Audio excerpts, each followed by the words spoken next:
want you to be able to tell me after the story runs that you were okay with the headline, because the headline is what 10 times as many people are going to carry around in their mind later on as the stories. You were referring to what almost feels like ego on the part of the journalist, but there's also the question of an anti-business bias, and I'll just pick on a headline. But the truth was that there were billions of penalties, there were fines, there were cuts in salary, the company was turned around, and the salary was restored. Of course, the reporter always says, well, I don't write the headlines. And I ask reporters occasionally, I say, you may not write the headline, but before the story runs, you should at least be okay with the headline. I want you to be able to tell me after the story runs that you were okay with the headline, because the headline is what 10 times as many people are going to carry around in their mind later on as the story. So don't tell me you're absolved of everything because you don't write the headline.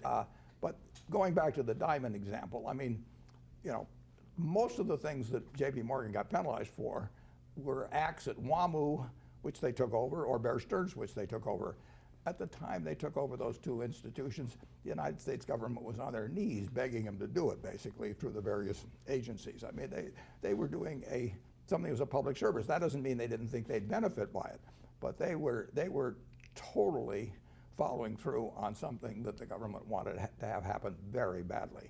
And they picked up, unfortunately, they wrote those contracts very fast, and they picked up the sins of those organizations which they had nothing to do with. It was very fortunate for the United States citizens that Jamie Dimon was running J.P. Morgan during the financial panic. The dominoes were toppling, and here was another very big domino, and the FDIC could have taken it on, but there would have a lot of problems connected with that, and J.P. Morgan stepped up.